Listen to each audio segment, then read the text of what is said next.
कौन जानता है कि मरने पर क्या होगा। मृत्यु के पर्दे के उस पार न जाने क्या क्या है, कैसा है।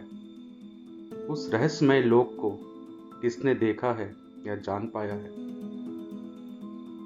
पर हताश होने की बात नहीं, कुछ प्रमाण आने वालों के भी मिले हैं जो उस लोक, उस मार्ग पे गए और वापस लौट के आए। रहस्य का भेद जानने के लिए मानव की जिज्ञासा अनादिकाल से रही है। जीवन के साथ लगी हुई अनिवार्य मृत्यु की ओर मानव कब तक आंख मूंदे बैठा रहता है। हमारे वेद, उपनिषद, योग शास्त्र, पुराण आदि में तो स्थान स्थान पर जीवन और मृत्यु के रहस्य का विषाद विवेचन मिलता है। पर आज के संशयशील मानव ने भी इस दिशा में कदम उठाया है। मृत्यु के उपरांत जीवन की शोध के लिए विश्व के विभिन्न स्थलों में जो कार्य हुए हैं या हो रहे हैं, उसे उपेक्षा की दृष्टि से नहीं देखा जा सकता। इस विषय में हुई अनेक शोधों, एक्सपेरिमेंट जो आज प्रकाश में भी आ चुकी हैं कि मरने के बाद वहाँ का जीवन, परलोक, पुनर्जन्म कैसा है, उस पे ना जाने कितने साहित्य भी लिखे जा चुके हैं और आज उपलब्ध भी हैं। इसी संबंध में प्रामाणिक विवरण प्राप्त करने के लिए मानसशास्त्री, परमनोवैज्ञानिक और वैज्ञानिक अनेक वर्षों से प्रयत्नशील हैं। मृत्यु के उपरांत जो जीवन है, उसकी शोध बहुत ही मनोरंजक है। International institute for psychic research के संस्थापक और साइकिक लीग के प्रेसिडेंट शॉ डेसमंड ने how you live when you die, अर्थात मृत्यु के उपरांत आप कैसे रहते हैं, पुस्तक में उसका अत्यंत ही आकर्षक वर्णन किया है। तो चलिए दोस्तों, शुरू करते हैं अपनी इस यात्रा को। मैं देवेश आप सबका स्वागत करता हूं अपने इस YouTube चैनल पे और आशा करता हूं कि आप सब स्वस्थ और आनंद में होंगे। शॉ डेसमंड के एक मित्र थे, नाटककार, नाम था जॉन ब्लैक। जॉन ब्लैक साहब परलोक आदि में कोई विश्वास नहीं करते थे। डेसमंड से बात होती तो वो हंसी में उड़ा देते और कहते, क्या बेकार की बातें करते हो, कहाँ है और क्या है परलोक, मैं इन सब चीज़ों को नहीं मानता। एक दिन की बात है, जब जॉन ब्लैक लंदन के किसी क्लब में हाथ धो रहे थे, तभी उन्हें लम्बेगो नाम की बीमारी का आघात पहुंचा।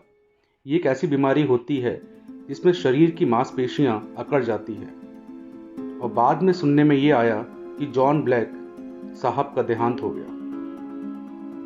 डेसमंड ने अपनी पुस्तक में इसका विस्तार से विवरण किया है। वो लिखते हैं, जॉन ब्लैक साहब का शरीर बिस्तर पर पड़ा है। उनकी सुंदर पत्नी बगल में खड़ी रो रही है, विलाप कर रही है। जॉन ब्लैक को आश्चर्य हो रहा है कि यह सब क्या तमाशा है। वे पत्नी से कहते हैं, डोडो क्या बात है, क्यों रो रही हो, मैं तो बिल्कुल ठीक हूँ। पर पत्नी तो मानो ब्लैक की बात सुन ही नहीं सकती। जॉन ब्लैक जोर से बोलता है, अपनी बात दोहराता है, पत्नी फिर भी नहीं सुनती। ब्लैक हैरान होकर सोचने लगता है कि ये सब हो क्या रहा है। मैं अपनी आवाज़ साफ सुन रहा हूँ, पर मेरी बीवी मुझे क्यों नहीं सुन पा रही।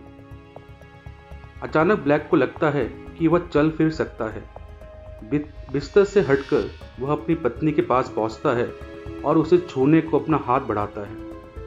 अरे यह क्या, उसका हाथ पत्नी के आर पार हो गया, पर पत्नी को उसके स्पर्श की रत्ती भर भी अनुभूति नहीं हुई। वह ना तो उसे देख पाती और ना उसकी बात ही सुन पाती। जॉन ब्लैक समझ ही नहीं पा रहा था कि यह सब क्या रहस्य है और ये हो क्या रहा है। तभी उसे ख्याल आता है कि वह मर गया है। क्या यह सत्य है कि मैं सचमुच मर गया हूं? वह सोचने लगता है कि डेसमंड ठीक ही तो कहता था, ऐसी ही बात तो वह सुनाया करता था। मैं उसकी सारी बातों को हंसी में उड़ा देता था। वह कहता था कि आत्मा तो कभी मरती नहीं। इस लोक के परे एक दूसरा लोक है जिसे हम परलोक के नाम से जानते हैं। वह इन आंखों से दिखता भले ना हो, पर वह वास्तविक है।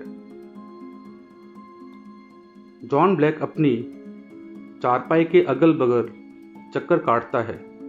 लोहे के पलंग पर उसका शरीर पड़ा है। वह पलंग के लोहे से टकराता है, पर उसे कोई चोट नहीं लगती। वह आसानी से इस पार से उस पार हो जाता है। अब ब्लैक को लगता है कि वह दरअसल सचमुच मर गया है। जॉन ब्लैक देखता है कि उसके शव के आसपास सगे संबंधियों की भीड़ लगी है। सब रो रहे हैं, विलाप कर रहे हैं। सभी ब्लैक के लिए रो रहे हैं, पर ब्लैक उनसे कह रहा है, तुम लोग व्यर्थ रो रहे हो, मैं तो जीवित हूं। जॉन ब्लैक कहते हैं कि तुम लोग व्यर्थ रो रहे हो, मैं अभी नहीं मरा। मैं अभी ऐसे कितने ही नाटक लिखूंगा कि संसार चकित हो जाएगा, क्योंकि वो एक नाटककार थे। पर ब्लैक की इन बातों को कोई नहीं सुन रहा था। ब्लैक को लगता है कि वह एक नई दुनिया में आ गया है।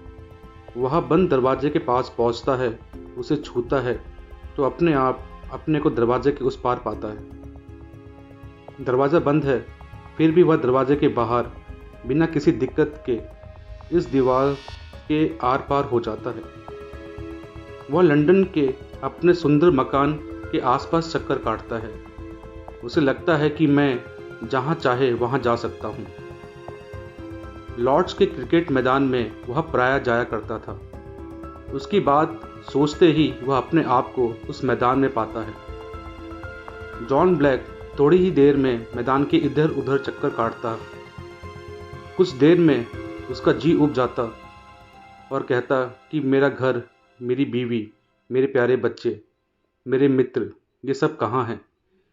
ऐसा सोचते ही ब्लैक फिर अपने घर में पहुंच जाता। दरवाज़ा बंद का बंद और ब्लैक भीतर दाखिल। बिस्तर पर एक शरीर पड़ा है। यह शरीर मेरा ही तो है। अब ब्लैक को कुछ झपकी सी मालूम होती है कि कहाँ लेटूं। इस शरीर के पास मेरा ही शरीर है, यह इसी के बगल में लेटता हूँ। यह तो अच्छा नहीं। चलो बैठक रूम में जाता हूँ। अचानक ब्लैक अपने आप को बैठक रूम में पाता है। तभी उसे अपने पास एक महिला दिखती है जो बुजुर्ग है।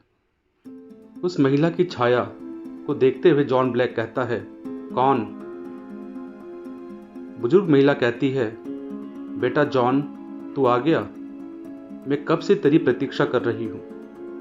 वह जॉन ब्लैक की माँ है। बेटे को वह अपनी बाहों में लेती है और जॉन गहरी नींद में ढुलक जाता है। और जब आँख खुलता है तो वो अपने आप को उसी शरीर में पाता है। उसके बीवी, बच्चे, उसके मित्र सब देख के खुश हैं कि वह पुनः जीवित हो गया। और वो आश्चर्य में था। और जो उसने वो सब चीज़ों को फील किया था, देखा था, वह सबसे कहता है। और इसी का विवरण डेस्मंड ने अपनी पुस्तक में लिखा है। एक अन्य और घटना डेस्मंड बताते हैं अपनी पुस्तक में। एक विमान दुर्घटना में एक अंग्रेज लड़की मैरी मर गई।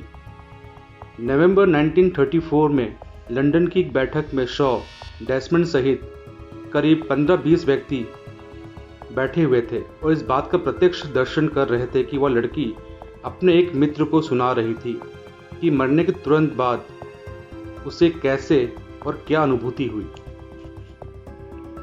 दुर्घटना घटते ही उसने विमान के स्विच पर हाथ लगाया और वह देखती है कि सामने उसी का लुंज पुंज और ध्वस्त शरीर पड़ा हुआ है। वह उस समय भी विमान में थी।